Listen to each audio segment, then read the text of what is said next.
E-stream indeed. Hello. Oh god, look at these two jelly. I don't know if you can see my mouse, but they're like, are they tangled up or something? Oh no, I feel kind of bad. I hope they're okay. Oh geez, I hope they're okay. Okay, so thing is, I booted up stream kind of on impulse. I'm not exactly sure what we're aiming to do right now. I had a couple ideas. One is we do just regular gaming, whatever. Another is tier lists, as is tradition. Alternatively, I think I need to do some data analysis for work. So I could do that on stream, I think. You know, I'm not exactly sure how televisable that is, but you know, we could. Also, there's a previous message from me in the chat. You might see it, you might not. I was testing, and the chat is back. It works again. That's nice.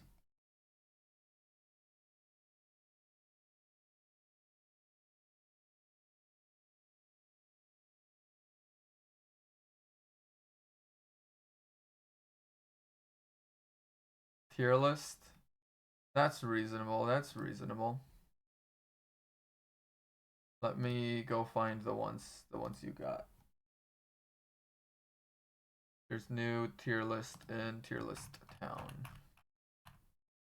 Okay, this is where we start with new ones. I'm gonna copy link. Go to Edge. Yes, please. And off we go. I need to change this. Hang on just a second. We gotta. Oh, it's you. Yeah. Gotta change you to capture. Yeah, there we go. I think everything else should be set up. So off we go with the tier list.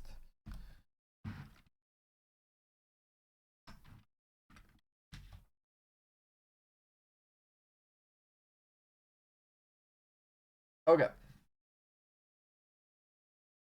We're starting off from the start, you know? Controversially, we start at the top and we work our way down. It's in Spanish to begin with. I mean, it works for me. Don't get me wrong. I can prove here. I'm a Spanish boy. Muy efectivo. Efectivo. No sirve, which means does not work, does not serve. Una lechuga. Ni verdura es. Una lechuga means just lettuce. Ni verdura es meaning it's not a vegetable. So let's start as a defensive weapon. Now, okay, when we say as a defensive weapon, are we assuming that it's like to block a blow or like to act in self-defense? Sort of, you know, you're being mugged at a grocery store or something like that. Where did oh here's my phone. Just I think both. I think we might have to dedicate it like I think it might need to be that way because if it's like blocking blows from anything, I don't think any of these work. So let's consider them just as a purely offensive weapon, right? Let's start with potatoes. I mean, potatoes I think they gotta be I don't know if they're all the way up top because they're not particularly lethal, but they are famously launchable. You know, they are famously projectile ish, aren't they? Like a potato gun, for example. You know, you can they're hard, and you can like what you can really like as long as a projectile, I would call them very effective. As a handheld weapon, not so good. Not so good. Now, we've got a tomato. Potatoes are a ranged weapon. 20 feet normal, 70 feet with disadvantage. The tomato, now, okay. First of all, we can put it in, it's not a vegetable, because it's a fruit, famously. But I think I might get rid of this category because it's, uh, I feel like it's just not conducive to ranking. Because if I have to get lost in the weeds of like whether something is or isn't a vegetable, and what counts as a vegetable and what doesn't. And plus, okay, the thing is, you say like tomatoes aren't a vegetable, they're a fruit. But a fruit, now I might be controversial here. Fruit is a subcategory of vegetable. Every fruit is also a vegetable, to my mind. Because I feel like when we say vegetable, we're not meaning like plant. You know, we're meaning a consumable product that comes from plants. To my mind. I might be wrong about this, but I feel like this whole like tomato fruit, tomato vegetable thing is non-existent. So anyway, tomatoes, right? I think in general, not so good. They're good projectiles, but I think I have to bump them up just for like the splash. You know, like when you get hit by a tomato, that thing bursts on you, and that can cause, you know, it can cause slipping, it could cause blindness. You're sticky as hell after. I think we gotta bump them up a little, and I think honestly, I mean, potatoes and tomatoes, I think, you know, you say potato, I say tomato. I think that they live together very happily as neighbors. Now, a pumpkin. There is something to be said about pumpkin. I think pumpkin, I'm gonna have to put as very effective, actually. Pumpkin es muy efectivo. Es muy efectivo. Definitely. It's it's a big as heavy gourd. It's solid. You smash that over someone's head, you're gonna do some damage. I think a pumpkin lives up here. I think undeniably. Now, cucumber.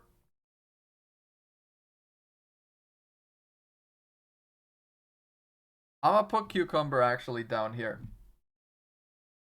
I feel like a cucumber actually, like it has a shape to be wielded, but a cucumber snaps rather than deal damage, you know?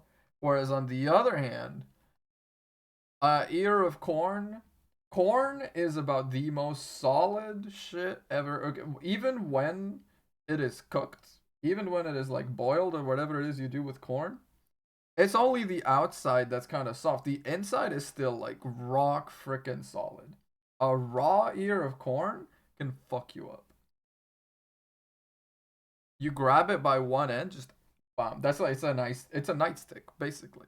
Police could go around patrolling with these.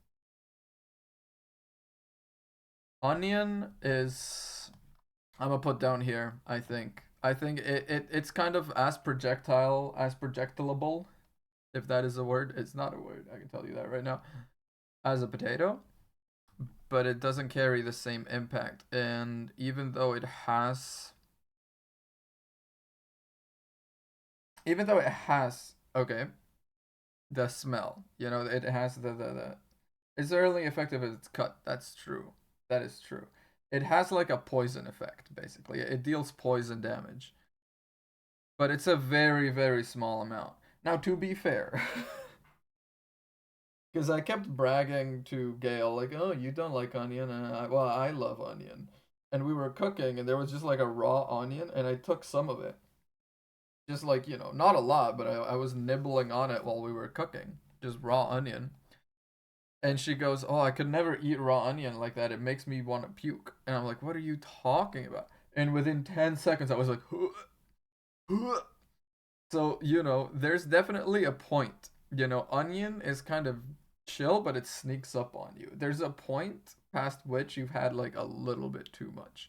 And then you genuinely feel like you're going to die. This is what celery. Celery also. I mean, I'm gonna put it. I know una lechuga literally means lettuce, which notably lettuce is not here because I'm pretty sure this is cabbage. But you know, like I feel like una lechuga basically we're gonna determine to be the category of like it's just nothing. It's beyond bad. Well, it is basically lettuce, but that's what I mean. Like una lechuga, you know, it's just like it's horrible. It's bad. Now eggplant, eggplant, I feel like it does the same as a cucumber, right?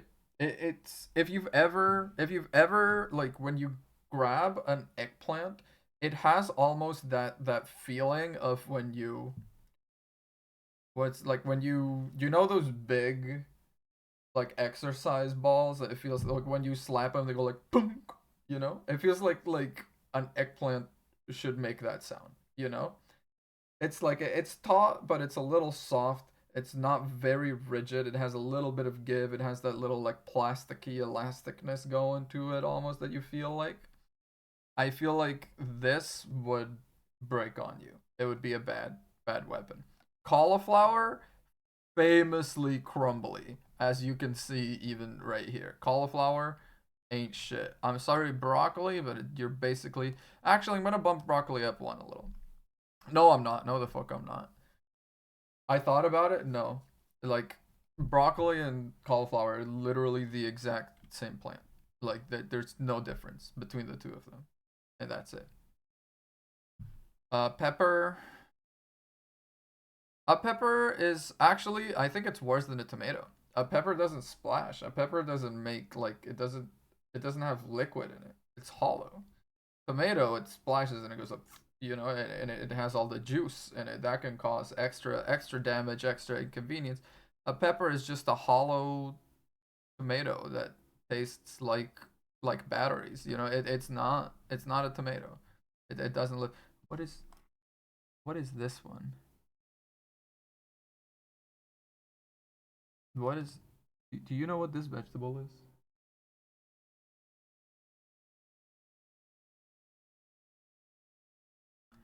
I don't know how to open stuff in another tab. I swear, how do you open how to open in another tab Microsoft Edge? No, not to open another tab. Just right click view image in a new tab. Bro, what the hell?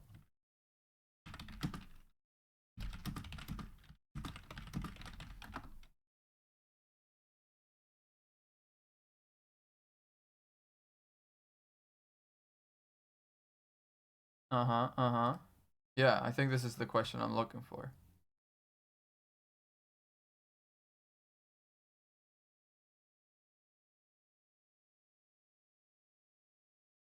Copy, go to new tab, right click the address map, paste. What the This is oh my god, Microsoft Edge freaking sucks. So you no, you can't even do that here. Fuck it. I mean, I don't know what it is, but it looks like an avocado with like pruny skin. I don't know. I don't know what it is, but it scares me, and I think that alone gives it a little bit of extra juice. I think a carrot is it's cucumber eggplant pilled. It's got the same stuff going for it. Uh, this is not a I've said the name earlier and I forgot it. A cabbage. There we go. Cabbage is also like it has no weight to it. Like you know how what is a good example of this? If you try to throw just like balled up paper, like it doesn't have enough weight compared to its volume and its drag coefficient to go any distance really. Like you throw it and it immediately loses all impetus, and then it kind of just like flops around and goes down. I feel like a cabbage basically has the same thing. First of all, it's hollow. It's basically just leaves, so it's never gonna do any damage to begin with. And then also on top of that, it's a nightmare to aim. And this is what, like a radish. Radish is, if you're doing it barehanded, a radish goes here. If you can use like a slingshot, honestly, actually, if you can use a slingshot, I'm putting radish up here. Otherwise, I think it's here. Are we agreed on this? Do you think this is a good tier list?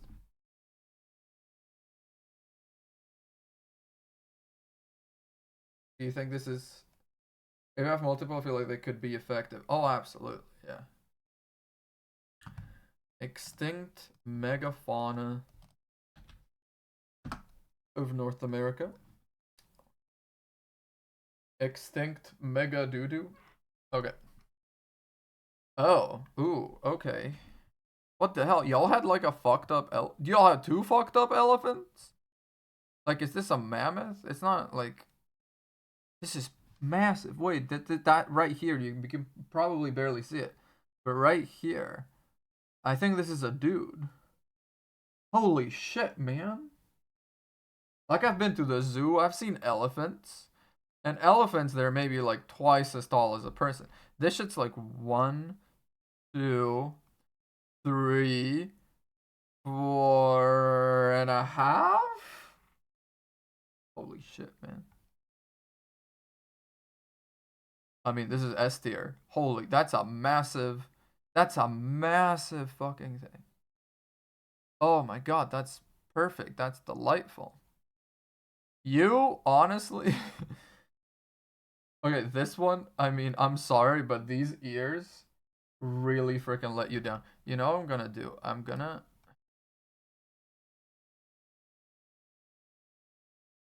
don't know how I accidentally switched. That's not gonna do it. I need to. No. I'm gonna go like this. I'm gonna go like this. There we go. That's better. Zoom in some more. Okay. You seeing this dude? I mean, I'm sorry. Like, he seems kind of badass, but those ears, bro. He's got normal. He's got normal ass ears. It's just, he's just a, everything else about it. And then just like regular dude ears. Oh, that's just, it looks so dorky. Like, I'm sorry. I'm sure you could kill me, but bro, I'm so sorry. You kind of suck. Now, this looks like a bear with long arms. Wait, okay, I don't, it's not on this list, but okay, I'm putting this one in S tier immediately. It was in the Ice Age movie, so I'm putting it there automatically. No questions about it. There's there's this one animal that used to exist. I don't know exactly when, but like, long time ago. That was like an alligator or a crocodile with long legs. Like, it used to run. You ever seen photos of that? It's crazy. It's absolutely crazy.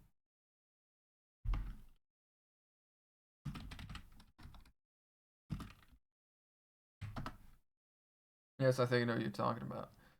It was,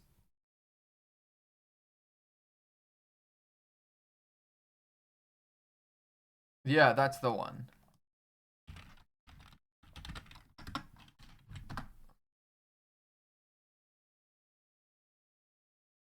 Bro, why is everything from the video game Ark Survival Evolved? No, I want just a normal photo, please. I'm not looking it up on Edge because it's called the Caprosuchus. And I don't want to like look up anything on images that's got the word suckus in it, because you know what the hell is gonna show up. But yeah, anyway, bear with long arms. It's like it's hella uncanny valley. I kind of love it. Let's go into S tier. Oh, I need to move up a little because you can't really see S tier. There we go. This is a dromedary without a hump. All of the weirdo and none of the advantage. I think this dude straight up sucks. I'm sorry, I think he got owned every time. 10 times out of 10. This I mean, once again, you are in Ice Age, so you go up here. Now I say that, I'm pretty sure this is the same mammoth that's in Ice Age, right? That's Manny. But I'm sorry, you look like ass, my dude. Those ears, they let you down.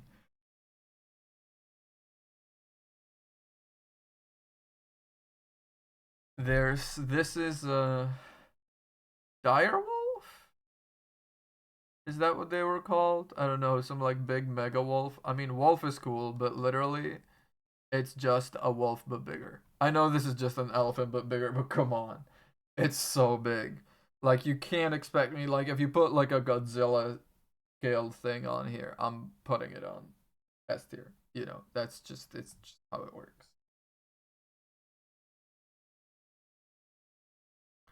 You wolf times two. Honest, I don't know what it is, but yeah, kind of. You are don't know.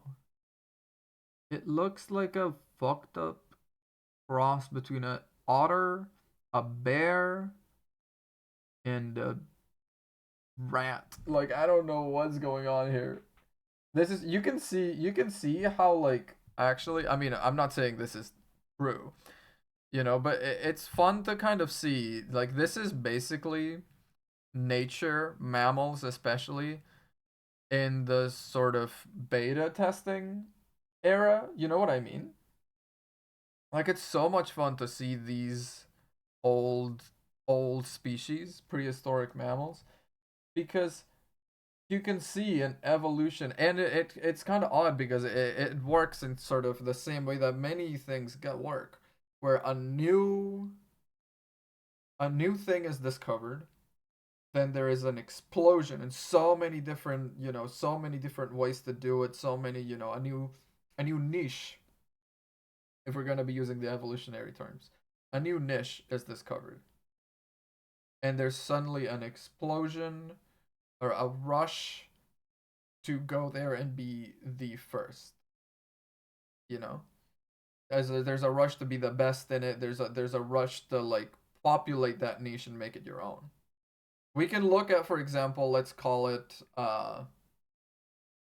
in the frame of video games. Let's talk about, for example, the battle royale genre, right?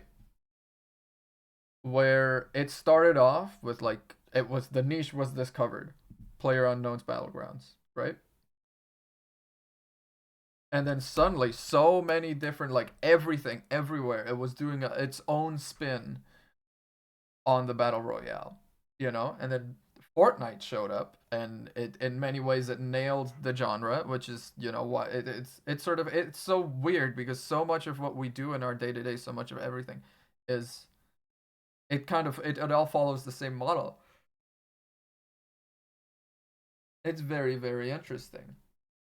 You've got Fortnite, which showed up and like it stayed that way. Then there's what is it like Apex Legends or whatever. There's other ones that have appeared and they've stayed on their own merits. Fortnite has more of like the fun, the bizarre, like the not bizarre, but like the fun, the stylized aspect. It's more approachable. It's more Apex Legends. I'm pretty sure. Don't quote me on this because I've never played it. But it's more like hardcore style, It's more like the high end graphics. It's more like constant tactical, everything. Whereas Fortnite is more of like it tack on games to go do whatever. There's always something to get up to. And I think you can see it, in kind of these models where it's like this thing, what the hell is it doing? This thing is trying a lot of things at once, and eventually You know, it's going to specialize into one thing or the other, or it's gonna die out. But it's out here, like it's trying, it's doing so many things. It's very fun. I don't know. I have these weird moments as a biologist where I look at this kind of stuff and I experience this like fascination, you know? And that's the kind of moments where I'm like I'm in the right job. I'm in the right career. You know, when I start thinking about this kind of stuff and I get hit with a moment of wonder, and that's when I'm like, yes, biology is for me. But anyway, you suck ass. You look like just a lion. This is straight up. This is a lion. This is a modern day sub-Saharan lion. What the fuck is this doing here? I'm sorry. I'm sorry. This shit is straight up a lion. Well, I mean, you still exist. You suck. Uh,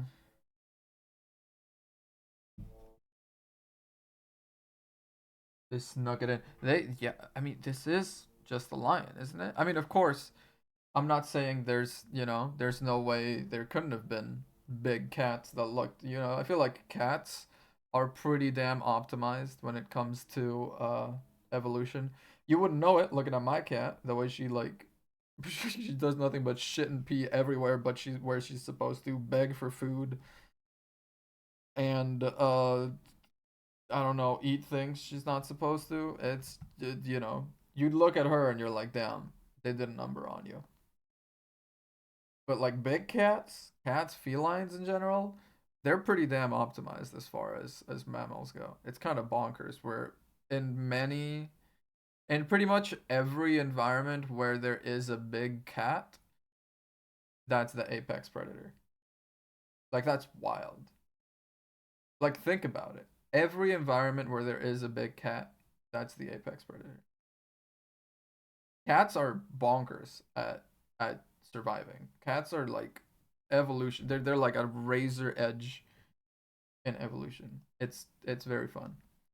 You look like just a I was gonna say moose. That's not right. Yeah, like a bison. There we go. But you kind of just look like a maybe like a little bigger bison. I don't know. You looked it up. What did you look up?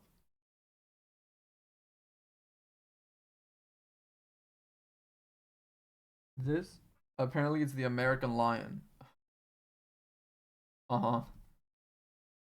Lovely. Well, anyway, it still freaking sucks because you know it died. so I'm still pretty confident putting it out here. This is a fucked up zebra, but it looks a little cool, so I'm gonna put it here. I have, you can tell I have two modes. I have either you're cool or you suck. I don't have an in between. This looks like, I wish I could open it in a bigger, what does open in sidebar do? Uh, freaking nothing. What? What? What are you?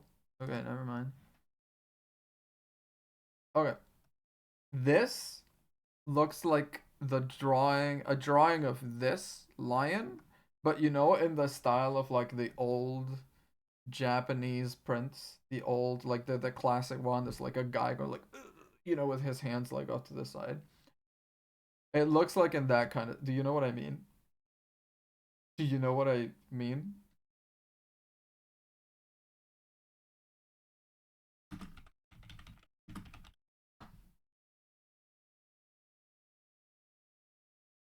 It's. You do? Yeah, yeah, yeah, yeah. I'm trying to find the like the specific one, but it's got. I mean, I can't find it immediately, and I don't wanna dwell on this bit very long. But it's got like this kind of vibe. Hang on. You know? Like this cat right here. That's apparent. I don't know, being waterboarded. I don't know what's happening to this cat. It's the exact same vibe as this one. This is this cat. Like, it's kind of splayed out like that. I'm sorry, but you look so lame. Rip Bozo. I could never. Also, can we talk about like old Japanese haircuts? What the fuck were they doing? Like, I'm sorry to say, they picked every single part of hair that's like unappealing, aka the little tuft at the back, these little sides, and the fringe, and they said we're keeping that. Everything else, razor. It's wild.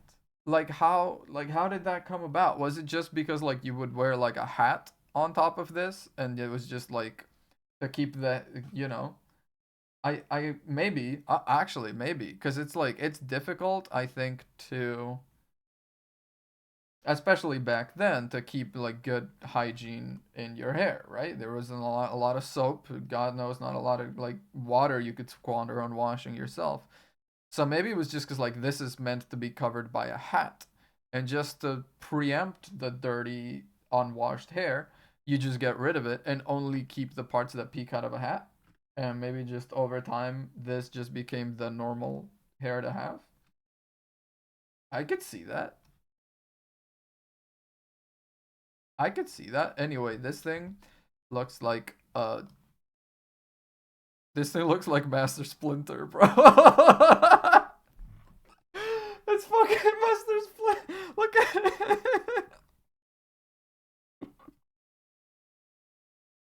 Oh no. Gotta go teach some turtles some kung fu.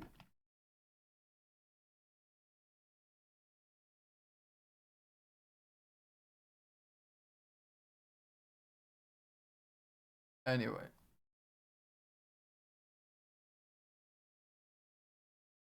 okay. Survival, natural, and fictional disasters. Tier list maker. God survivalist. Okay. Adapt like a king. Sure. Adrenaline through my veins. 50-50. I lost focus. Struggle through it all. No shot. My ass gets pumped. Okay. First one seems like a flood. I'm gonna be honest.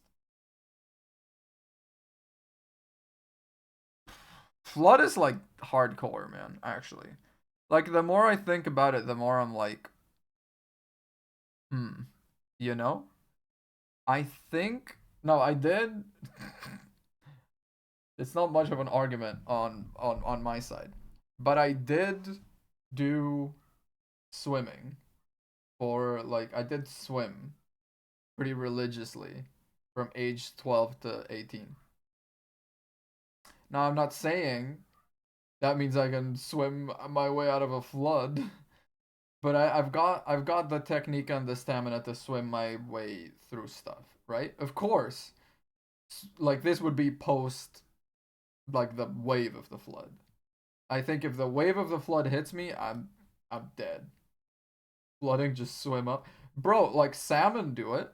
Salmon go. Why not? Why not you? Why not me? I could, but if it's the first wave of the flood, I think I'm fucked, right? If I happen to be, a couple floors up when the flood happens, those floors get like completely submerged. I'm okay. I live the first wave. I think it's adrenaline through my, like, it would not be easy by any means. And you gotta also give them, you gotta give them the fact that, it's not the same thing to swim in a pool as it is to swim through this. If movies have taught me anything, there's freaking sharks in there. There's sharks or alligators. There's like the movie Sharknado, and then there's that other movie, I forget what it's called, but it's just like a woman stuck in a flooded house with an alligator in it. I completely have forgotten what it's called, but you know what it is. It was like they were playing the trailers for it non-stop. It was years ago. It was like early 2010s, maybe mid 2010s. But you know what movie I'm talking about. That sounds familiar. Yeah. It's just a woman in a house. The whole movie is like woman in house trying to get out to survive, but there's an alligator waiting around in those waters to kill her. And of course, discounting the improbable fact that there might be sharks, whatever's in there, there's also going to be whatever junk, whatever poisonous waste, whatever like street lights have been ripped up, electricity, sharp metal, that's all somewhere beneath the surface and you cannot see because the water is mega turbid. So I'm saying, if it was perfectly still water, perfectly clear, I probably adapt like a king. If I survive the first wave, I'm gonna go adrenaline through my veins through that. Plus, the one thing about floods, you're not gonna die of thirst. There's that. Food, well, that's another option. Maybe we go fishing. But you don't die of thirst. Now, this looks like some sort of a landslide. I'm gonna go a little fast here because I spent a lot of time on the flood. But I think a landslide, I struggle. I'm gonna be honest. Like even if I get if I assume in a landslide the thing is you gotta be to be impacted by it you have to be buried by it, right? Otherwise, landslide happens, that's kind of it. Unless we're talking about surviving the post landslid town, where like services cut off, etc., etc. Which again, I think I would struggle to it. I don't think I'm dying. I feel like a lot of these we have to preempt with the fact that we're not dying in the first wave. Because if we are dying in the first wave, we're like like if I'm on the ground and a flood hits me, I'm dead. If this happens on top of me, I'm dead for sure. So I think we're talking about surviving the aftermath of this, not so much the event itself. This looks like the ground splitting open. Once again, I feel like this falls under the category of this. It's basically the same. Like, I feel like the conditions from one to the other would be very similar. Uh, Tornado? I don't know. If I'm on my own, if I'm on my own, my ass gets pumped. Because I'm not from the US. And you gotta understand that outside of the US, this shit doesn't happen. Do you understand that? Do you understand how wild it is? This shit literally happens in the US and that's it. Everywhere else in the world, they don't get the fucking air trying to kill them. Midwesterners. I know, yeah, that's why I'm saying, like, if I was with Gail, because Gail's from the East Coast, you know? She was raised on tornado watch. Like if there's a tornado coming, she knows what to do. And that probably brings me up to like a 50-50 if it's hitting directly, on and around us. But if it's just me, I'd probably do something horribly wrong and get like a face full of broken glass from a window or something. Like I die. I think that's what we're taking away. This I don't even know what it is.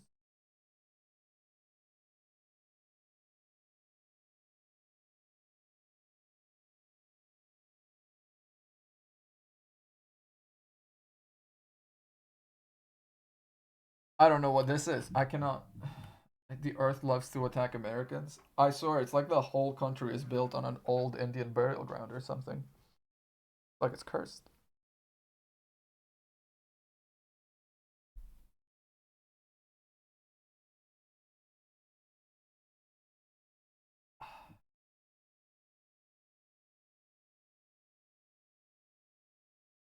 I swear I don't know what this is. This is like what Atlantis rising up out of the water. What is this shit? I cannot see. I'm getting so close to my computer. I cannot see it. I'm not gonna rank. I don't know what it is. I don't know what it is, so I leave here. A sandstorm?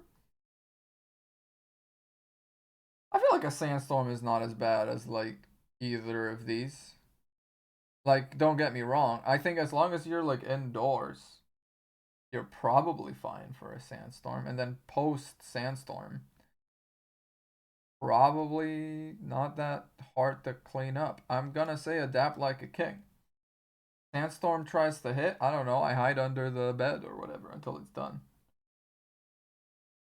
I feel like, I feel like a sandstorm's not that big a deal. I might be underestimated severely. This is like one of those where like, oh, it's just a little berry. How much of a big deal it could be, and it's like the one berry in the world that has enough poison to kill 50 elephants or whatever. 50 elephants of this kind as well. Anyway, meteor. Once again, this is why I'm saying like I don't think we're talking about surviving the event because if this shit hits on top of me, I'm dead. But also, all the sign particles could really mess with your lungs. Oh yeah, for sure. But I don't have pre-existing respiratory issues, and I have an idea of what to do in that situation. First of all, we have face masks in the house because I work in a laboratory and COVID also existed. So, we have face masks in the house for one. And for another, I also know there's, one of the options is you just like wet like a handkerchief or something, create like a barrier, and then you just put that in front of your mouth. Make the wet handkerchief catch all of the sand. You just and as many layers as you can do actually. Like the air is gonna get through clothing just fine. So as many layers as you can put in front of your face, the better. At least that's my thinking. Now then, of course, a wet handkerchief in front of your mouth does sound a lot like waterboarding, doesn't it? I don't know if I'd be able to breathe at all. we'll see. Anyway, now I'm now you see the thing is, you see the curvature of the Earth here. Like the Earth here is like this big, right? A meteor this size, this the kind of shit that wiped out the dinosaurs. I think a meteor this big, I'm over. Like I don't care who you are, I don't care where you are. That's the kind of meteor that like shifts tectonic plates, sprouts new volcanoes, covers the entire planet in ash for the better part of a century. Like this is the kind of thing where like it's proper like massive temperature drop. It's proper like complete scarcity, no sunlight. This is the kind of shit that it's an extinction event. These are natural disasters. This is an extinction event. We're talking about very different stuff. This is an avalanche. I feel like an avalanche is slightly better than this. Like if I can, like if the avalanche happens on me once again, I'm pretty sure I'm dead. I have a vague idea of what it is you're supposed to do if you're hit under an avalanche. Like make room in front of your face so you can breathe, that kind of thing. And digging yourself out, I forget exactly how you're supposed to do that shit. But it's like it's very hard to actually dig yourself out of an avalanche because the snow is heavy. No, avalanche is not an easy survival. So I think if I get hit by it, no shot. If it's the kind of thing where like we're snowed in, we need to I think I'm at 50-50. So I'm gonna put it here. Because I feel like ultimately, if this happened on me, I die. If this happened on me, I die. And I feel like an avalanche is easier to survive than a landslide because the avalanche melts on its own. A landslide does not, right? So like I feel like that has to push it one up in the categories. I have spoken. Being alone in a desert island. Honestly, I feel like Okay, the survival aspect would be like hard, of course, but there's a chance I could do it. I survival content, survival like cryptics, all of that stuff, all everything that's survival related. I'm a big fan of. I watch a lot of survival TV shows. I watch survival YouTube channels. I watch no, I've read like survival tips and tricks books. It's like I feel like survival is a very boy thing. Am I wrong? Survival is a thing that like boys really like. Boys like to imagine themselves going out there Robinson Crusoeing. You think you could adapt like a king with an island? Well, as long as the island has like fresh water, etc. But even if it doesn't have fresh water, I have an idea. I know how to make a primitive water purifier out of like two containers, a bit of plastic, and a rock. So like I know how to get some stuff together. I know how to do some stuff. I think on an island, is adapt like a king. Yeah, girls don't like to survive. I mean, honestly, same, bro. And the other thing is the social aspect of isolation. Straight up, I don't think it would bother me at all. I am very happy to quietly work away on something and speak to no one for a long time. I can do that easily. It's happened more than once. Like right now, I'm talking because I'm like streaming and whatever. But when COVID happened, all of my roommates left. They were all, if not in California, they lived in the US. So they went back to their families, etc. For me, if going home involved like a 13-hour flight back to Spain. And in the height of a pandemic with a disease that we had no clue how bad it was, actually, like we know now that even if you do catch COVID, and a lot of us did catch COVID, in my age range with my health, I probably would not have died. But even still, it was a pretty severe disease. I did not want to get stuck in an airplane for 13 hours, and just basically a tin can flying through space with people coughing all over it just to go home. So I stayed in the US and I was assigned a new dorm room because, there were six roommates in my old room and they moved me to a room that was more suited to a singular person. And I lived in that room by myself from March of 2020, which is when COVID hit, until June of 2020. So mid March, April, May, and then mid June, which is when the school year ended. That's like 3 full months. And I basically had no direct human interaction. And because me being me, I didn't really call very many people. I just don't seek out people like that. So I think I would be fine surviving on an island by myself because simply I don't I can thrive without constant human interaction. Anyway, that was a very very roundabout way to say I think the moral aspect of being on an island would not bother me so much. It would just be down to, are there resources? Can I do stuff? Can I figure stuff out before starvation and such kills me? Plus, the weather here doesn't look terribly bad. It looks like kind of a tropical island. Anyway, let's move on. Um, a fire. Brother, I live in California. I've been surviving fires. This is what we do. I could easily I okay easily, Of course people die in fires. But I feel like if there's a fire, you just run away from it. I don't, I don't know what else there is to do. But anyway, I'm from California. I've Well, I'm in California. I'm not from California. Jesus. But yeah. This is like an Ultron, like AI uprising.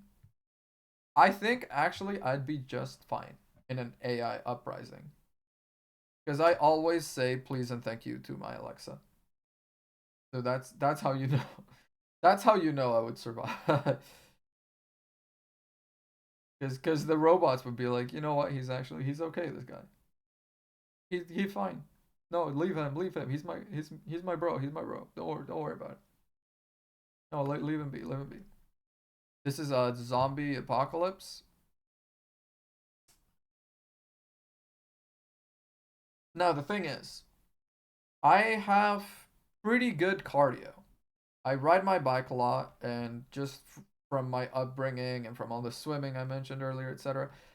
In my developmental years, I did a lot of cardio, so I have a decent amount of stamina just on a base level. I don't think I easily survive a zombie apocalypse, but if the zombies if they're like slow zombies, I think I might just be fine. Might just be fine. Now, of course, I don't know if I have very many things around me right now that I could use as a weapon.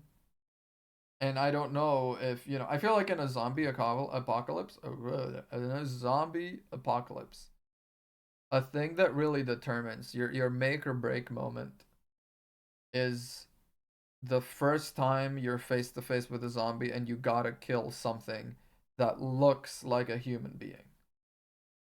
Know what I mean?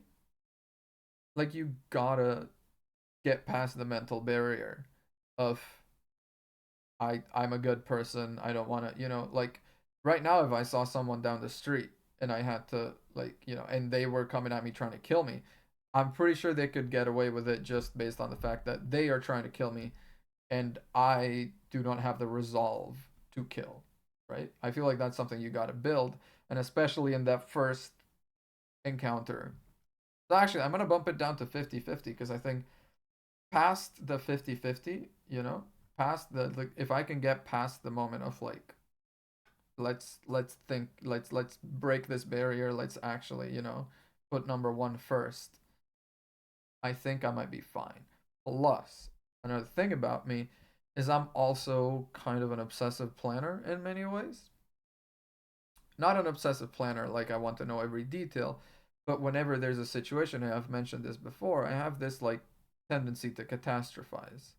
Not over much, but I think just enough to where it's still like seen as precaution and not so much like a crippling thing. But still, I do catastrophize. So it's just I think it's a good tool to have ultimately to be able to like see a situation and be like, will this door hold? Let me just in case, tie something around the handle in case something jostles it. I'll wake up, like put a bundle in the bed and sleep under it. That kind of like keep that kind of like thinking two steps ahead just in case. Now, pandemic.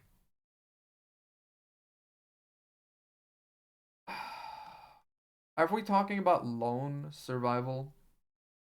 And we're talking about I'm pretty sure this is a pandemic, right? It's the planet, and there's a bunch of like COVID-ish looking things around it. I think this is a pandemic.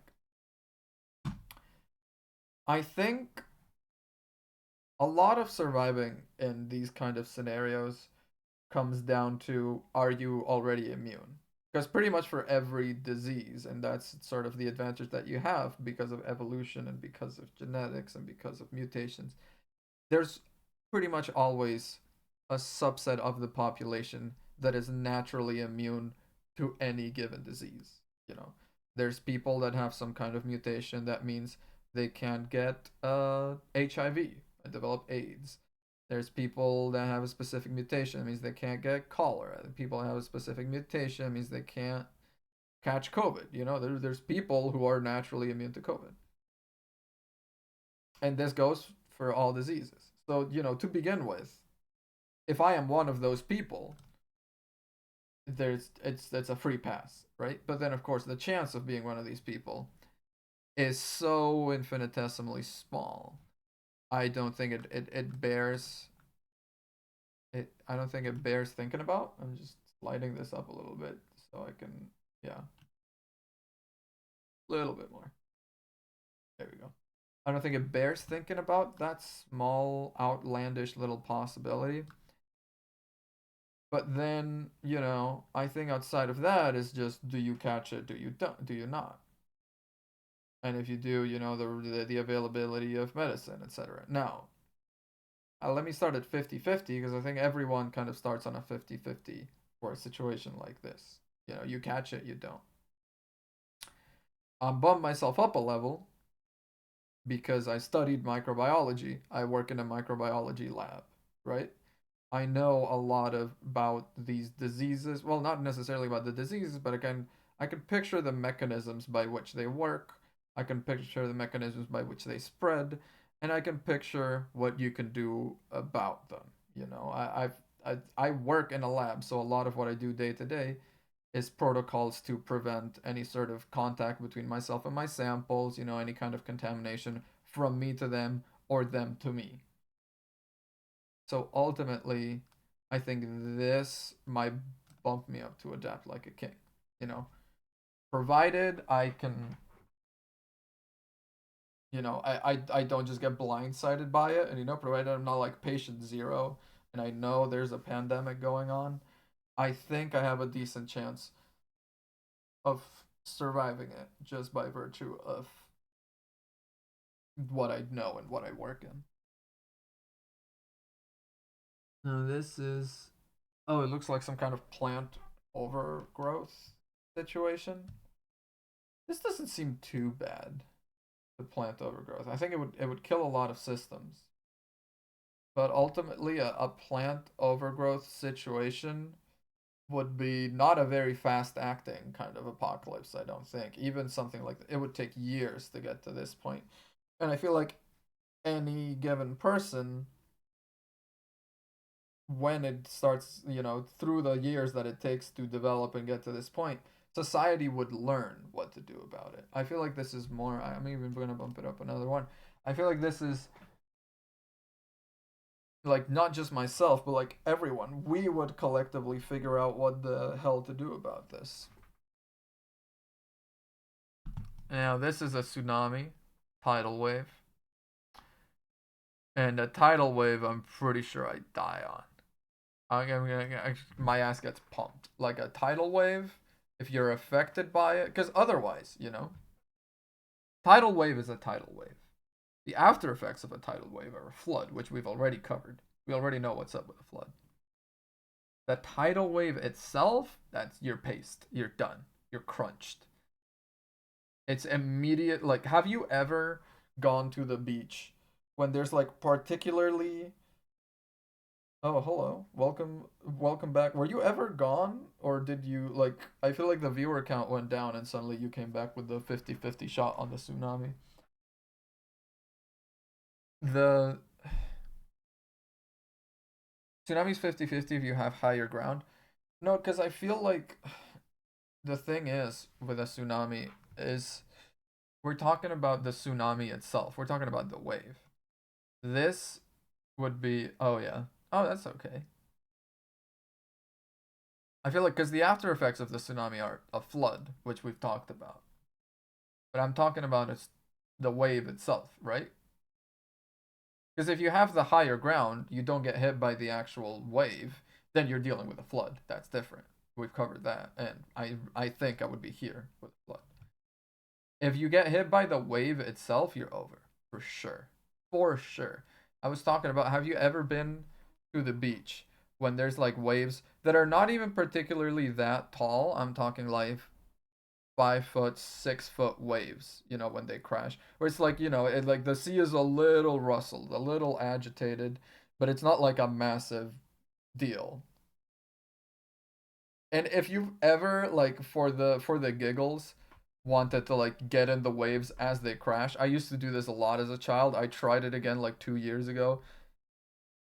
The waves, the sea, it's scary, man. Waves that are 5 foot tall. You go into them, you get sucked into them, you start rolling around, your spine gets bent in like whatever way. Like there's no way. Now imagine a wave that's like 10 times, 20 times that. There's no freaking way. There's no way.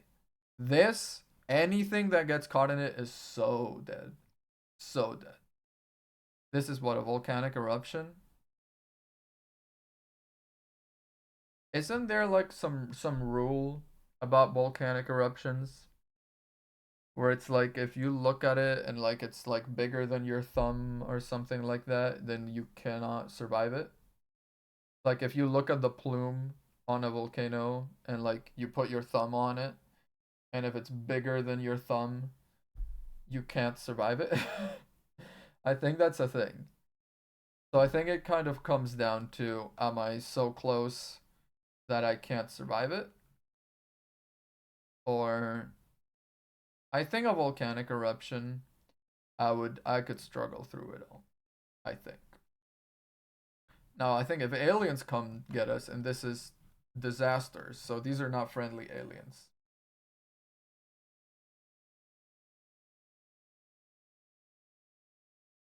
If they're not friendly aliens and they got the friggin' like flying saucers and everything, and this is like, okay, wait, hurricane, tornado, earthquake, tsunami, firestorm, thunderstorm, volcanic eruption, floods, avalanche, mudslides, zombie colonies, sinking city. That's what this is. The city starts sinking. Oh, okay. I was like, the list is right there. Okay, let's finish off with the sinking city. Once again, I think sinking city is just a flood. Uh, but actually, I think a sinking city is more dangerous than a flood because it's not just a flood, but also your resources are disappearing over time. In a flood, the water is only ever gonna go down. I feel like once the flood has hit, it'll drain, it'll go, it'll evaporate, it'll. This is like actively the skyscrapers are being consumed floor by floor, you know? So anything you could get at over time is going to disappear. And then you better have some sort of boat, some sort of raft, or you're over.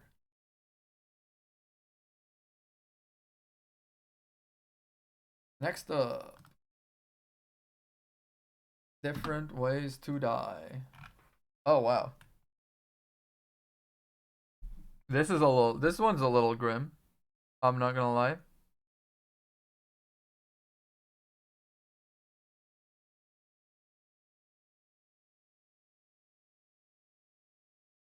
Now, are the ways to die like like is it better or worse, or what are we talking about?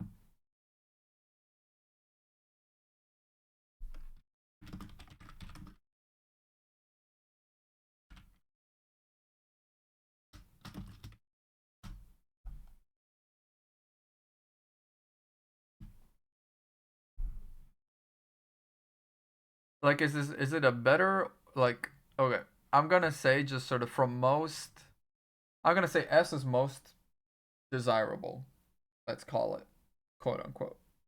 And bottom is least desirable. Poison, I think straight up goes down the middle. There's some poisons that are terribly painful. There's some poisons that you basically just go to sleep. So I think poison to begin with is such a broad scope and so many ways you can die from it. Yeah. Fire, burning alive, probably has to be one of the worst ways to go. Now, of course, there's also the little factoid that it's very likely in a fire, if you're so deep in a fire, you probably pass out from anoxia before you actually burn to death. So I'm gonna bump it up one, just from there's the small blessed likelihood you can actually pass out and then get burned than actually just burn while you're living. If burning while you're living is down here for sure. Falling from a skyscraper. Ooh. I think it also goes here. Like the death is pretty instantaneous, but the moments up to it, Jesus, that's rough. Drowning for sure, worst. I have a fear of drowning, which is wild because I did a lot of swimming, you know. But I'm just, ooh, no, no, thank you. I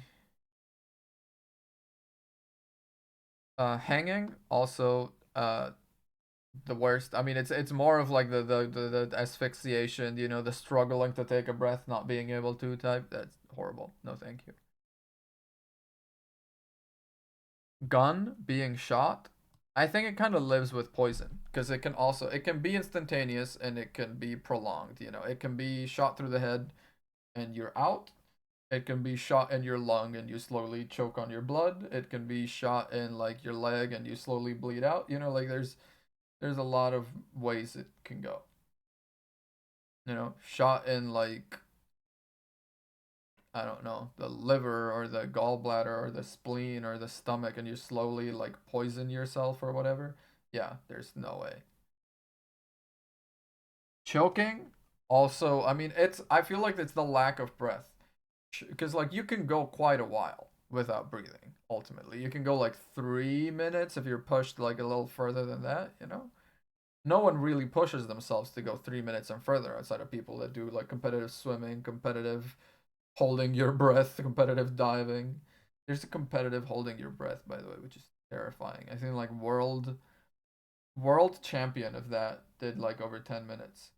Yeah, but like this sort of like over all of this, you have 3 minutes here to contemplate that you're dying. Yeah, it's good. It's good to know how to like do the Heimlich on yourself, just in case you ever like choke. Electrocution. Honestly, electrocution's probably not that bad. There's a I'm not putting it up top because there's a chance it's not instantaneous. But I feel like electrocution is very sudden, probably unexpected, and if it you get dead before you like your heart stops or whatever, and then you're gone. Your heart stops, your brain gets fried, and you're done. Nuclear bomb. I mean, is this just explosion in general or nuclear bomb?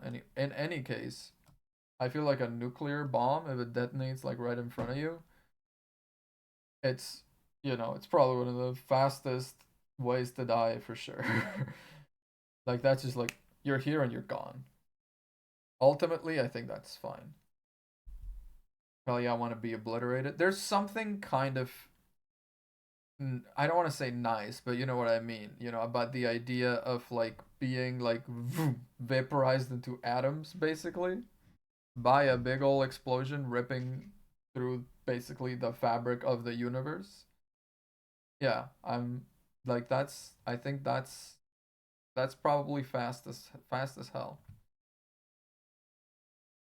A car crash? Well, I don't drive, so this is probably very likely right now.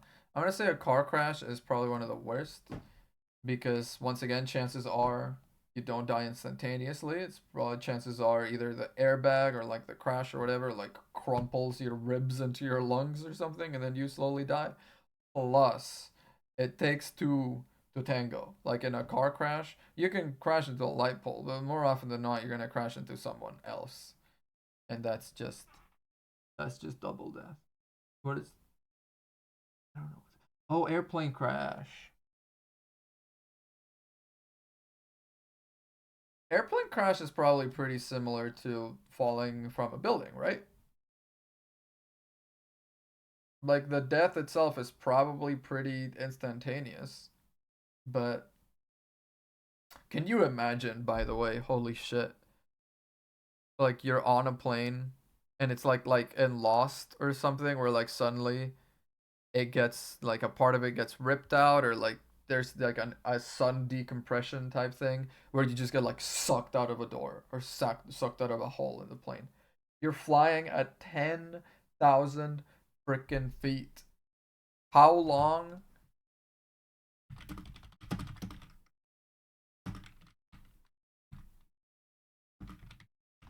How long to fall 10,000 feet? It would take over a minute, bro. Like, imagine falling from a plane like that. You're just sitting in your chair, wherever, and suddenly just like you know that you're right next to the emergency door, and there's some issue, and it just like it unlocks, it rips out, you get sucked out with it, and you fall for a minute. Like that's literally time to unlock your phone, take it off of airplane mode, and send a goodbye text. Like it's crazy. It's crazy.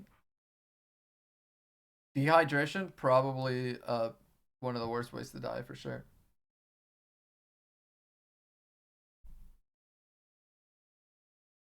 Dehydration wild as hell. Terrifying. Now this is what? This is like heat stroke? Too much sun?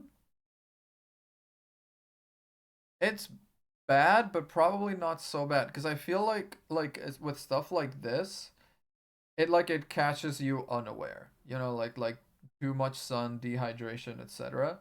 It's like you feel fine, and by the time you feel a little off, you're basically already dead. You know what I mean? By the time you start feeling like oh, you start getting woozy, you start dipping in and out, you're like it's already over.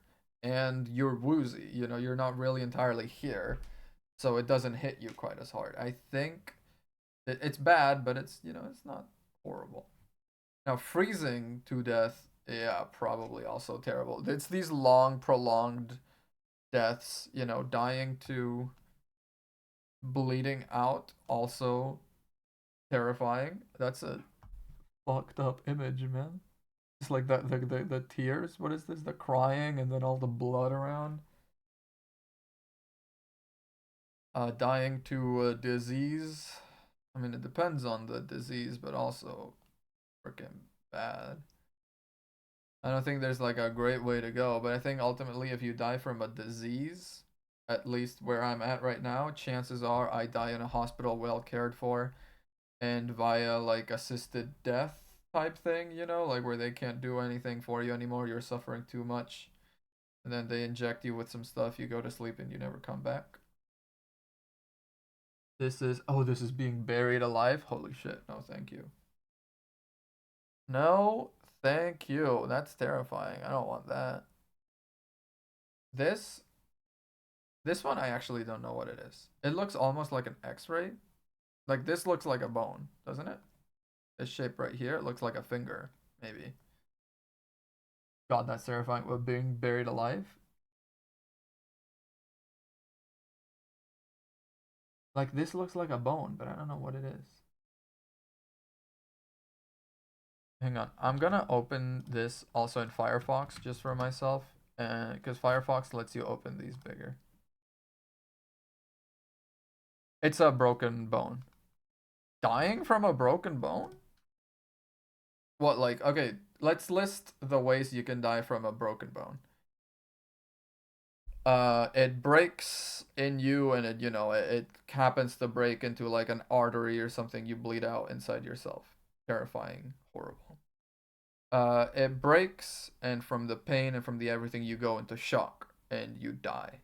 Dying from shock is bad, but I would say not as bad because it's sort of, it also has that thing, you know, where they're kind of dissociating, you're kind of not here. It probably hits you that you don't even realize it type thing. It's bad, don't get me wrong, but it's probably not as bad as being fully aware. And three, if it's like a rib bone or like something, it punctures a lung, it punctures some other vital organ, and it's a slower, more prolonged death. It's not directly bleeding out into yourself, but it's like stuff that should be in your organs spilling out, or blood going into your lungs and killing you. I think on the whole, it's feel like if you break a bone so bad that you die, it's probably D. Like if you break a bone so bad, because like breaking a bone doesn't seem that bad. So it's like one of those where it's like suddenly you're like, oh shit, I'm dead.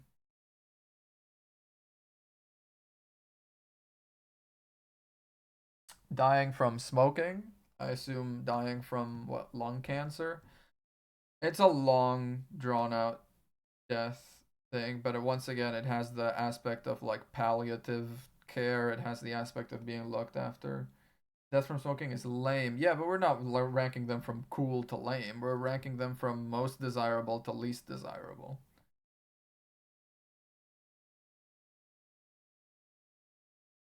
This is, once again, Firefox, help me. What the hell is this? I don't know. It's literally just a woman clutching her stomach and her mouth.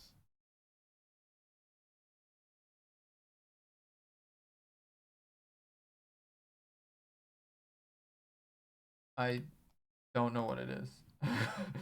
What kind of, let's workshop this. What kind of death is this? It's death by hot girl stomach problems. Oh, hell yeah. I don't know what appendicitis is rough. Appendicitis is like your guts rotting inside of you. Yeah, that's bad. It's very painful too. Now, of course, chances you die from it are not super high, but like, yeah, like dying from appendicitis is you die from going into septic shock. You know, you die from your blood becoming infected by bacteria, and then you have high fevers. You have, everything goes out of whack. Yeah, appendicitis is horrible, horrible. This is, which is someone walking up and stabbing you in the back. I'm gonna put it here. I'm not gonna put it straight here because there's a chance they get you in the heart, and I'm pretty sure you die kind of instantaneously from that. Your blood just runs out of you so fast you barely notice it. Probably pass out momentarily from your brain not getting oxygen. Otherwise, most of the time they're gonna hit your lungs, and that's, once again, this whole nightmare area. This, I'm gonna send something in the Discord that relates to the tornado. I'm gonna put it in general. Let me go find it. Gallery. Yeah, doing it on my phone, so it's gonna be a minute. I'm okay. I didn't think I was. Gail was helping me with something recently. I don't think I saw this a screenshot. Gail was helping me get some data out of her computer for her, and oh, there it is. And I swear I felt like such a boomer. She was like, "Go to the top left." I'm like, "The top left?" I'm doing a video call on one hand, trying to manipulate the laptop with the other. She's like, "Yeah, just go to the left." Why do you have this like maximized? I'm like, "Cause I can't see it if it's too small." I don't like having like a bunch of small little windows the way that Apple users do. I like having one thing that's the main thing and that's it. So I maximized it. And she's like, "Well, you maximized it. Now the menus all moved around." I'm like, I don't know what you're talking about.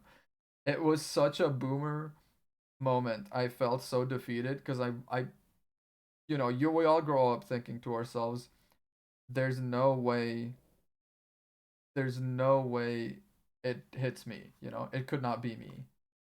And then you actually realize absolutely it kind of already is me. I'm so over.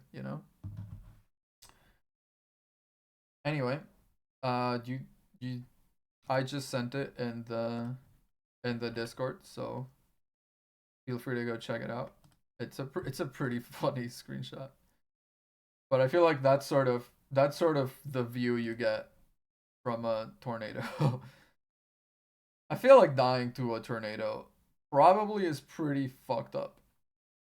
because you get sucked up. You know, you've seen like the videos of like whole houses being ripped up and like going basically brick by brick, plank by plank up into the sky.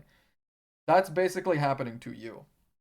Now, of course, you're actually getting launched up whole. You're not getting ripped apart. At least I hope not. But you are probably getting centrifuged pretty hard. You know, like the all the blood in your body is probably going to whichever end is on the outside.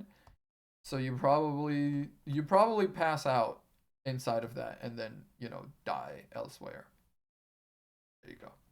Dying to feral animal attack, horrible. A lot of the time animals a lot of the time animals don't fully kill a prey before they start eating it. Sometimes they do. And if it's a tiger, chances are it will. But there's a lot of animals out there. If we're talking here, like, being attacked by an animal in general, not necessarily being attacked by a tiger, there's animals that don't kill their prey fully. As long as it's immobilized, they just dig in. You could be fully alive and something's eating your guts. That's not great. This is. God, what is this? I mean, I know this is from the, like, Dumb Ways to Die video slash game. But is it what, like, rapid decompression in space? I guess he has, like, a spacesuit on. Rapid decompression in space. I mean, I'm gonna say it's A. Like, if it's like suddenly like you take off your helmet in space, it like explode, basically. So, I think ultimately it's a fast one. It's probably not as fast or as pretty as this, but it's a fast one. This one I also need to look at because it just looks like a sick concert from where I'm standing. I think it literally is a concert. What are they talking about? How am I dying at a concert? Dying above the rest of the plebs? Oh, you mean about space or about the concert? I think it both apply, to be fair.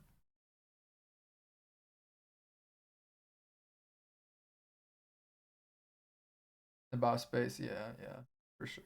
Now, this is a concert. They've got the fire stuff going, but I don't think it's fire, because if you got caught on fire, we're just dealing about this. I think. Oh, damn, we're getting scammed. Hello. Um, no. Yeah, that's probably ban.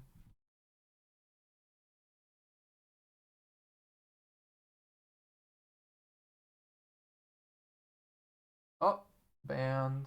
Uh-oh. Okay.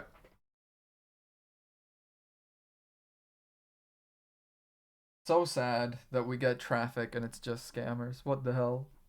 What the hell, man? Yeah, if it's like getting trampled, that's like fucked. That's horrible. I think the only saving grace is there's a chance they hit something and you just like pass out. Something like that. But on the whole, I think it's actually I'm just gonna put it down here. That's just horrible. Dying of old age.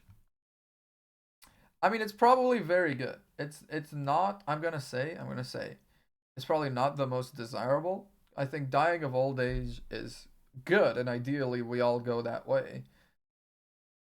But it's usually not pretty. When you die of old age, you die of decay, basically. You die of your body's upkeep functions failing one by one until you essentially cannot do enough small things that it becomes a big problem, right? So usually dying of old age is a drawn out, pretty horrible, like slow spiral, right? On the whole, it's I think preferable to a lot of this stuff because ultimately it's the end of life. It's just how it looks like, and it's something that it's something that you expect. It's something that it's all the rest of these they kind of take you by surprise. This one, it happens and it's gonna happen, so it's whatever. Dying in your sleep, it's gotta be S tier. I feel like universally, people agree. Dying in your sleep is probably the best way to go. Okay, good stuff. Is there more? I'm gonna do one more. I'm gonna do one more. We're doing a lot of stuff out here. What each subject school folder should be. Like what color it should be, right? This is a quick one, but it's gonna be a controversial one. Science is green. Of course it is. Always has been. Right? Math, math is blue.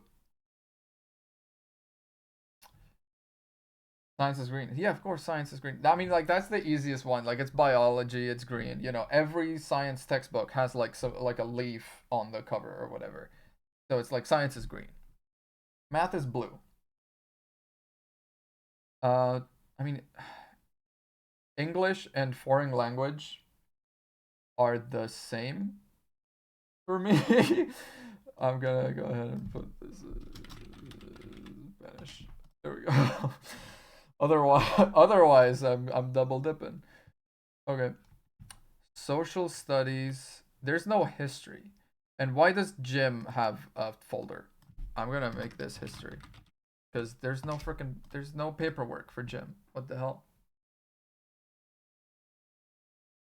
And I think I'm just gonna put this in medieval torture techniques just because this is very obviously the funny haha answer with the funny haha color. None of that here. Won't get funny haha's not in this stream. If you came here to laugh, there's the door, sir. We're here for serious discussions only. Okay. Now, economics. Y'all, did you have an economics subject or is this person making shit up? Social studies, history, Spanish foreign language, economics. Economics? That's crazy. Anyway, Spanish is red. Was the main language is red. Took it as an elective, but not for main course. Oh, if this is for like high school, what was it that I took in high school? Philosophy. They made us take. So I'm gonna put philosophy here. Uh, Spanish is red. Foreign language. Okay, let's go through the other ones because history is yellow. Social studies is orange for sure. And then foreign language is purple and philosophy is white. Let me scroll up a little so we can see it all in one go.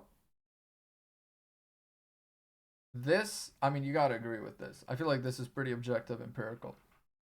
Science, green because leaves are green, and you know that's that. No more stuff about it. Main language is red, because I say so. I like how I started off, like, let me explain it to you. I said science, and immediately I realized I had no leg to stand on for the other ones. History is yellow because, you know, the yellowed old pages of a history book, etc., etc. I don't know, I'm making shit up as I go, but shh. Don't tell them that. Don't tell them that.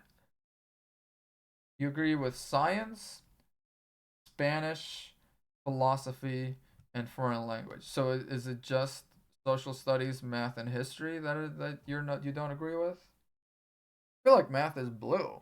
Like math? Okay, math to me feels logical and serene, right? I feel like the thing is people put lighter, more friendly colors on subjects they like.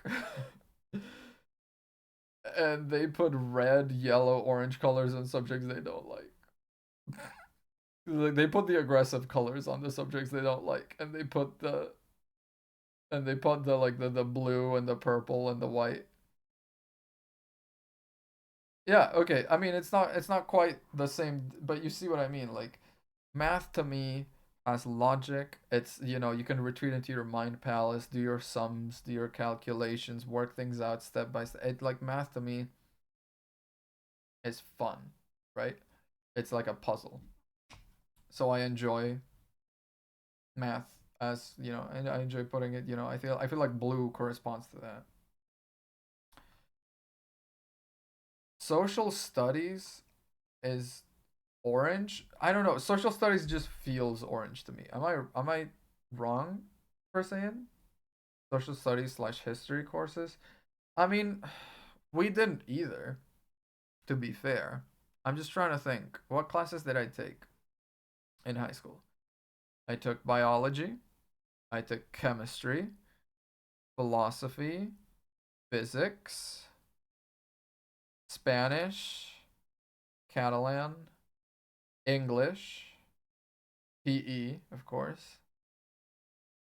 I feel like I'm still missing something. We took contemporary science. That was a wild subject. It literally was like a dick around, do whatever kind of subject. What else did we take? Jesus, what else did we take?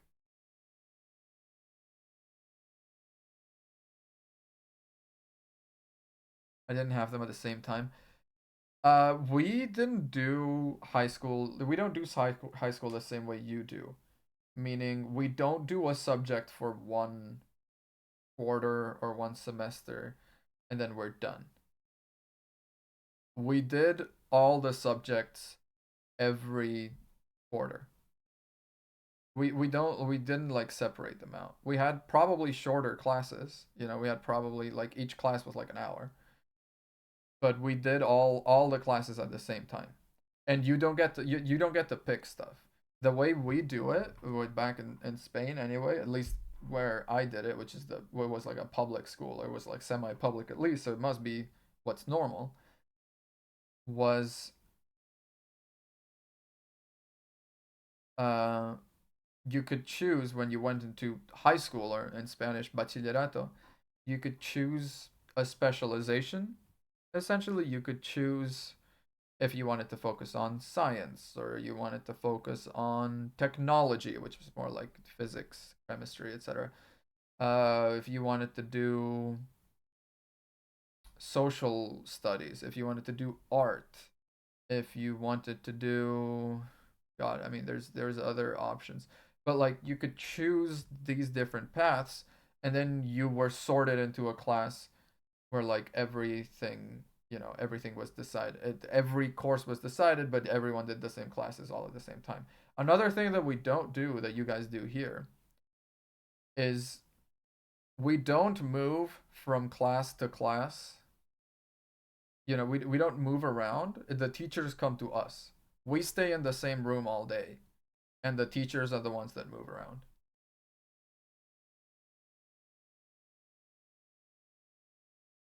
So there's like very rarely is there time, where you're like moving up and down a different class or whatever. If it was like if we were doing like a computer lab, or we were doing some sort of like applied like biology lab, that kind of stuff, or PE, of course we had to move for those. But every other class, we would just sit there, and the teachers would come with their materials, do their lesson, and leave. And that's just how we went. That's just how we did. So yeah, we do 2 years of bachillerato, because we do middle school up until 16, and then 17 and 18 is bachillerato.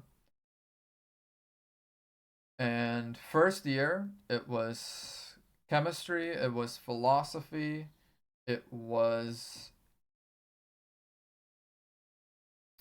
chemistry, philosophy, biology. At least in my, I chose life sciences, of course. So chemistry, it was biology, it was philosophy, it was contemporary sciences, it was uh, Catalan and Spanish and English, and there was I'm missing stuff. I mean, PE, of course, PE. There was. I think that was it. We didn't do history until our second year. The second year, we changed out philosophy for history because philosophy isn't really tested for. The second year, you basically prepare for the selectividad, which picture is just like the SATs, but for Spain. While I'm doing this, let me move on to the like just adding thing. Yeah. We do like the selectividad, which is just the SAT but for Spain, except it doesn't happen monthly or every other month the same way the SAT is. It happens once a year, and that's it. The selectividad is it happens, I think it's like at the start of July, once a year. Everyone in the country takes it at the same time. And that's how you get ranked. Like you get a score out of 14 in the selectividad. There's like 10 points that you take 10 points that you have out of general subjects. So everyone gets tested on Catalan, well, everyone in Catalonia, of course, but everyone gets tested on Catalan, Spanish, English. Everyone gets tested on history, and I'm sure there's something else I'm missing. But there's like these general subjects that everyone gets tested on, and then you have specializations that you can test into. You can choose two exams. There's like an assortment of different stuff, like art, like whatever, whatever. And for myself in the life sciences one, the one I was most prepared for was like an advanced math test, chemistry, physics, or biology, right? Those were kind of what we'd been studying and we were ready to do. So it was, you get a maximum of 10 points out of the general test, and then a maximum of 4 points, 2 points each, from two uh, optative exams, two exams that you can kind of choose what you take. And then this score out of 14, it goes immediately into a government database. And if you're trying to get into a public university, you don't need to do any sort of like essay, you don't need to do any sort of like formal application. Before you go and take the selectividad, you go into a government website and you list, the majors you would like to apply for. So it's like from top to bottom, from most interested in to least interested in. I think there's like 7 or like 10 options, and you go, I would like to do microbiology at uh, University of Barcelona, or second favorite, I would like to do microbiology in the University of, the next town over. And third, I would like to do biology in the University of Barcelona. So you can like ping pong between different uh, universities, and it's just the majors that matters. So that list is already preset, and then you go and take the test. The test scores get automatically uploaded to the government database, and then you get automatically accepted for the highest one possible based on your score. Like the universities usually have some sort of cutoff. They for every major they start accepting from the highest score, and they go down, they go down, they go down, they go down. And then eventually there's a cutoff. So usually the first 3, 4 options you have is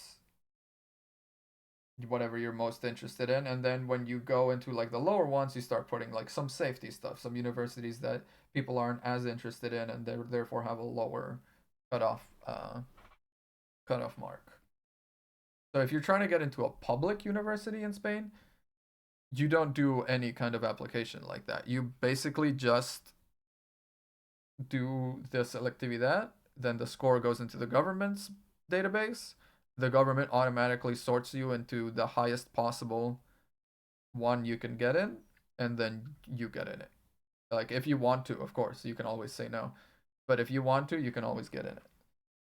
And then of course there's like that kind of thing where like if you get into your like second or third choice, but you would really want to like hold out hope for the first choice, usually toward the end of summer, to fill out numbers in case they someone dropped out or like they were holding out for like other people or whatever. There's always like a little bit of extra room they have in pretty much every university, and toward the end of summer they start accepting other people. So if you got close to the cutoff, you can be like, I'll hold out on saying yes until the end of summer. I think it's kind of nice because it feels like it's entirely anonymous. It's entirely on merit. Now, of course, here is where you get into some sort of debate about, what does like it's not the same measuring stick for everyone, because not everyone has access to the same level of education. Everyone gets tested on the same exam, but not everyone was able to study for it. If you had to like work a job while you were doing it, or if you just live somewhere where like the standard for education is lower in Spain. There's definitely regions that simply have a lower, from whatever circumstances you have, socioeconomic, cultural, whatever it is. So of course, there is a debate to be had over whether it's fair, it's more or less fair. It has a lot less of the US university stuff where it's like some sort of like merit posturing, that kind of thing, where it's like, oh, I've had it so hard, and let me tell you about my grandma who died and how that relates over to how I think I'm a good fit for the microbiology major, and how it shows a way that I like became how I overcame a moment and it showed leadership, or that kind of, where it's like it seems like you're applying for a job more than a college. There's none of that. So at least, if you can test well and if you studied well, you can get into any university. As long as, of course, you also have to pay tuition and it. But it's a public university, so it's never very much. I think a full year of tuition probably doesn't reach like the thousands. A full year of tuition is probably 400 to 500 euros in a public university. I think. Don't quote me on that. But that's kind of what I remember.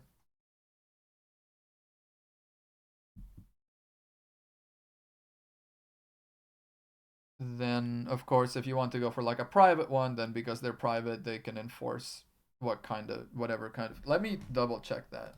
But uh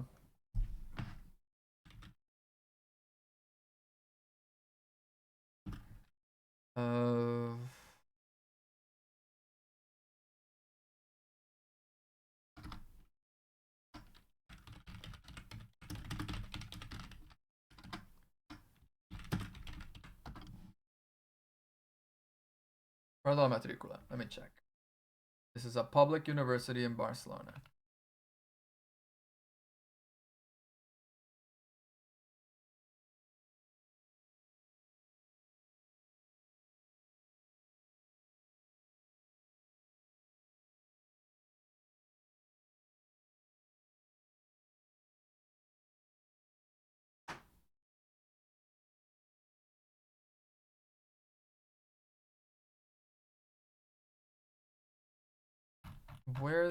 It's so oddly distributed.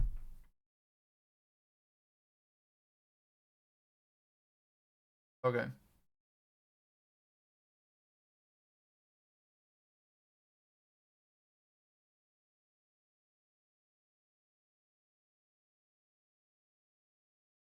That doesn't That's wild. That cannot be right. It's like 20 euros? That doesn't seem right. Hang on a minute.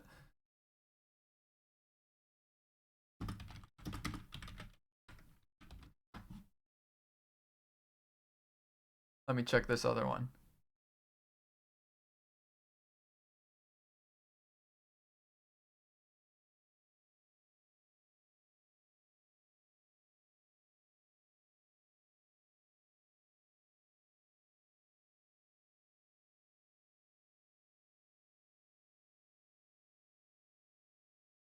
That's wild. Hang on a minute. So I think it's basically the minimum you're gonna pay is like 20 euros, it seems like. And then there's like other incidental costs and insurances and everything that can pile up to like 70, then 200, 270, let's 270 and this. Let's say that makes 300 and then another 70 and you. So yeah, on the whole like 400 as I said. Basically like any incidental cost and it's going to sum up to 400. Which is like, it's yeah. I'm that's by the way, you know what does that? You know what does that? Socialism. That's socialism, baby. Like that's what I'm talking about. That's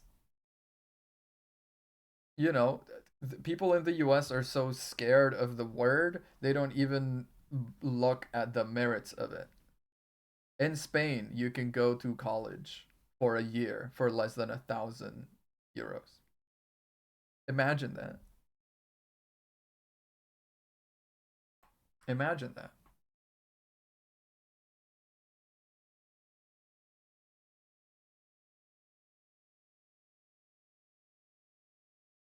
But God, need a sip of water.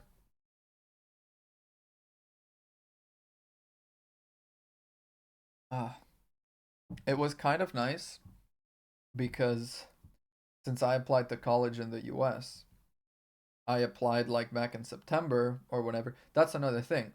We apply for colleges in like June to start the following September.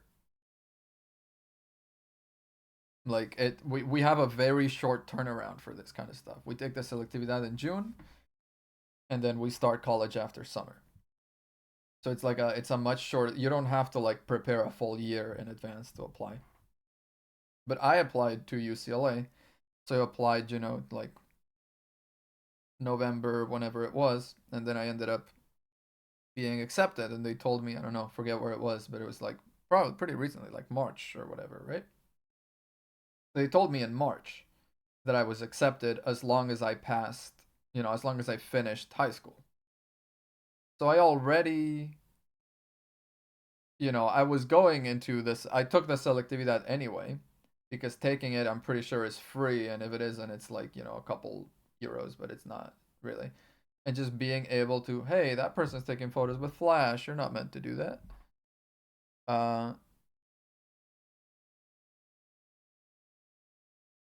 I took it anyway, but I had basically no pressure to do it. Look, it has like four little rings. Oh my god, these jellyfish are so cute. They have a little pattern on them. I didn't know. They're like little, like a clover. But I took it anyway, just because I could, just in case the studying abroad thing fell through. I had a selectividad under my belt that I could use to get into a degree back home. But everyone was so stressed out leading up to that. Meanwhile, I was like, bro, I was chilling. I was so chilling. I was like going into the exam, and sure, I studied, but I wasn't like killing myself, staying up all night. I was reviewing some material. I was whatever. I didn't do badly either. Out of like 14 total, I think I got like out of 14 total, I think I got like a 12.2, 12.3, which like on the whole at the whole country, it's not super much, but it's not bad. I definitely got into my first choice, or I mean I would have if I wanted to. And speaking of getting into universities, it's so funny. So I applied to universities everywhere, kind of. I applied mostly in the US, but a lot of English speaking countries. I applied to the US. I did like maybe one or two in Canada, one of two in the UK, and even one in Australia, University of Melbourne.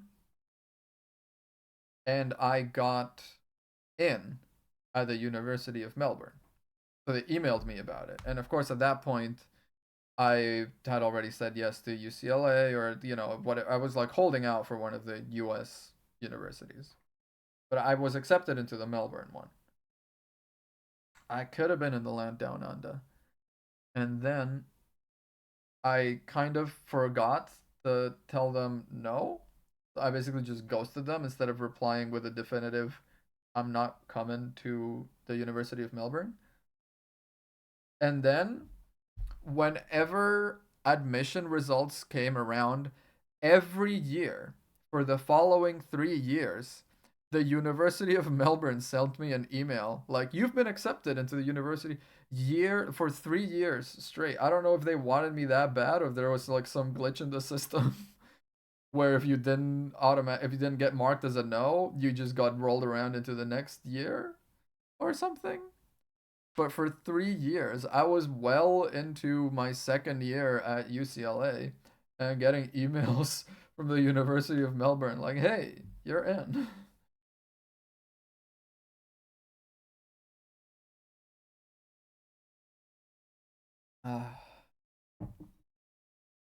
Applying to colleges freaking sucked, man. I was only able to take the SAT like once because, okay, so taking the SATs was not that hard in itself.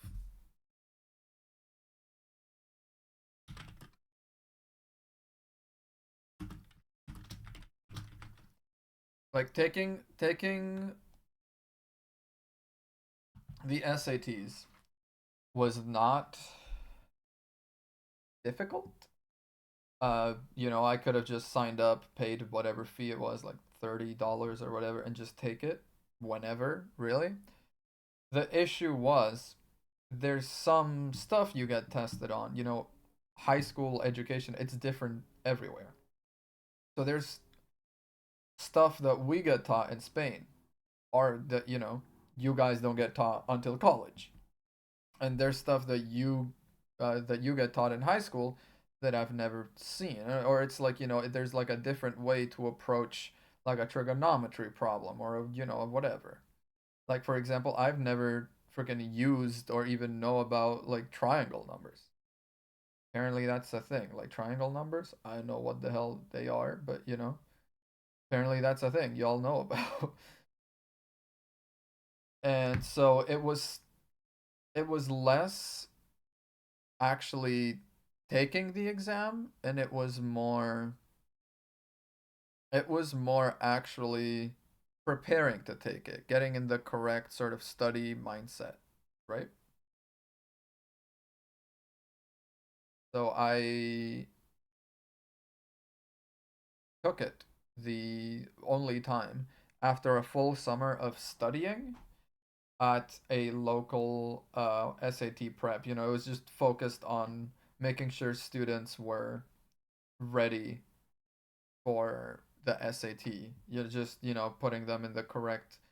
But the thing is, a lot of it was made for students who, and I don't blame them, students from Spain that didn't speak English very well. So it focused a lot on like the English language, English understanding, like reading an essay and being able to understand the themes in the essay, or being able to like see beyond the first level, see beyond what's just ink on the page. Get the message, get the talking points, get everything. And I could do that, of course, because you listen to me now. Of course, I've improved my English over the time I've been in the U.S. But even before I came to the US, we're talking 2018, I took these exams. I was definitely at a point where I knew what I was talking about when I was talking in English. I knew what I was reading when I was reading English. I could, I could hear an English conversation, and maybe if I couldn't follow it exactly perfectly, I could still know what it was about. I could follow it well. Everything I didn't understand, I understood through context. I had no issues.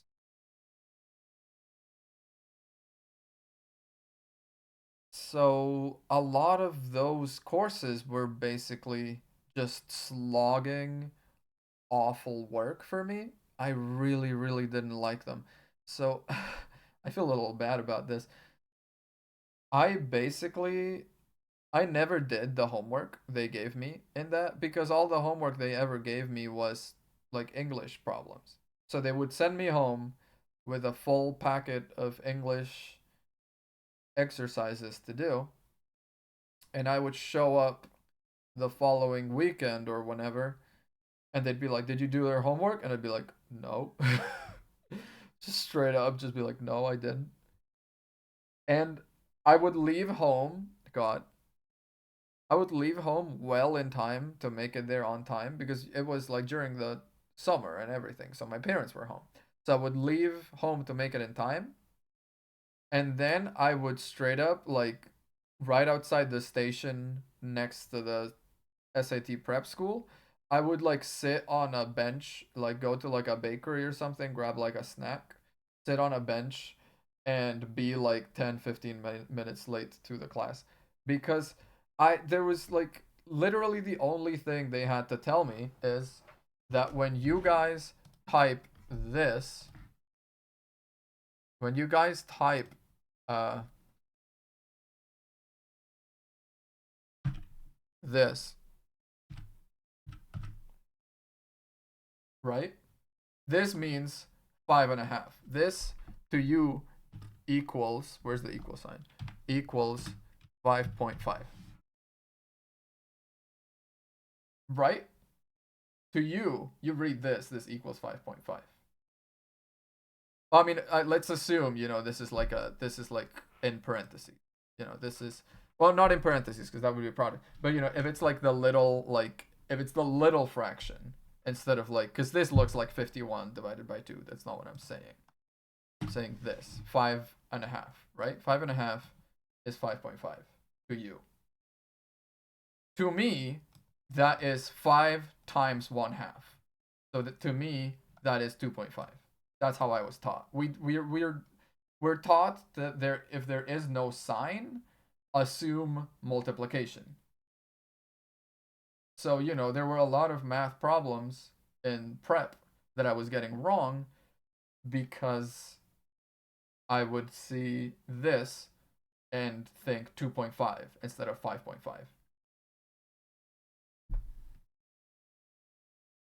So it was basically teaching me this, and that's basically the only thing really I needed to learn. There was like a couple thing about like the way you guys solve some problems about areas and maximization, minimization, how you approach like equilibrating chemical formulas. You do it differently, but ultimately the way they teach us to do any of these problems is just as valid.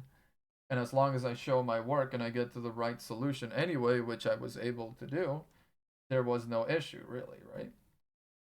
So really it was just learning these little tricks. That this is 5.5, whereas for me, this is 2.5, right? It was getting into the mindset of this.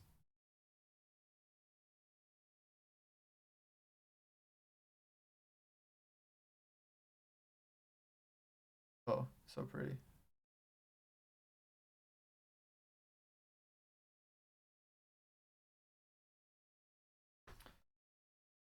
Well, anyway, uh stream is just about to hit 2 hours, and I need to get dressed and go meet a friend for dinner.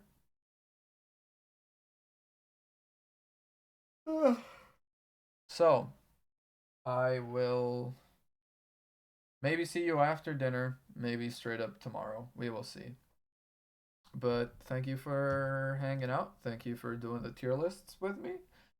And for following me on this weird little rant I went on about the Spanish education system and my experiences taking the SAT. Also, by the way, I took the SAT just the one time. I got a decent score. I forget what it was, but it was like 15, 1510 or something like that. I did good. I did decent for like only being able to take it one time and skipping all of my prep schools, man. I did pretty good. I was thinking about taking the SAT subjects test as well, because that's like the specialized one, isn't it? I was thinking of taking like biology and a harder mathematics or biology physics, something like that. And I ended up not doing that. I didn't really have the time for it, but it worked out. Well, anyway, yeah. Let's. I'm gonna say bye. I need to hop into a shower. I need to get dressed, and I need to. So I will talk to you maybe later today, maybe tomorrow. We will see. Bye bye.